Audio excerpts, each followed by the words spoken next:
How do you assess the suitability of secondary research you come across if it comes from such diverse sources?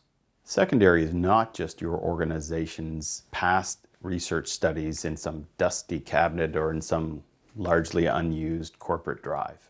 Secondary can be found via government reports, trade associations, chambers of commerce. It can be purchased via databases, Euromonitor, Passport, Mintel, MarketLine, Scott's, PMB, or it can be purchased via syndicated studies. I recommend that when you're assessing secondary data, you follow the CRUMMMS. The first crumb to follow is credibility of the source. Learn about the study sponsor's reputation for doing this kind of work.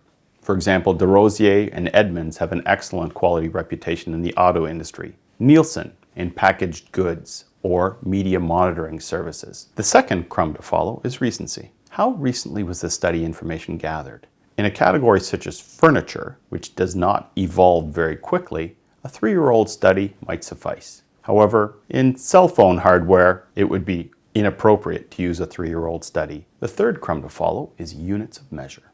If you're seeking to buy manufacturing equipment, you probably need the market size of the orange juice market in liters, not in dollars.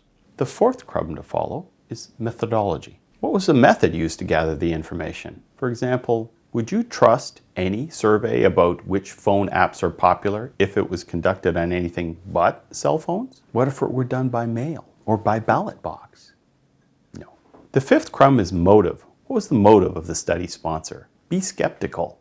A lot of what's called research out there is in fact spin.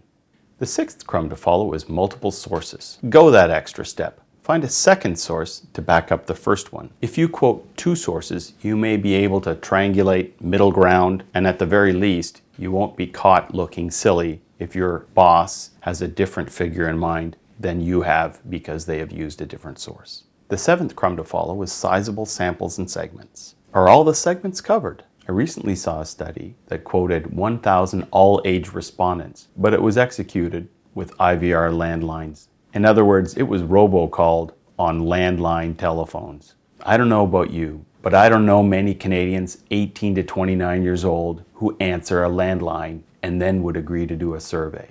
It turns out the study results had been re-weighted. In other words, they failed to find enough respondents 18 to 29 years old to actually complete the study in a reliable fashion. So they took the few results they did have from 18 to 29 and they re-weighted them up to make each individual respondent who happened to be 18 to 29 worth many responses. That's not a responsibly done study. So to assess the suitability of secondary data, just follow the CRUMMMS. Students would have an acronym. Thank you. Anemone.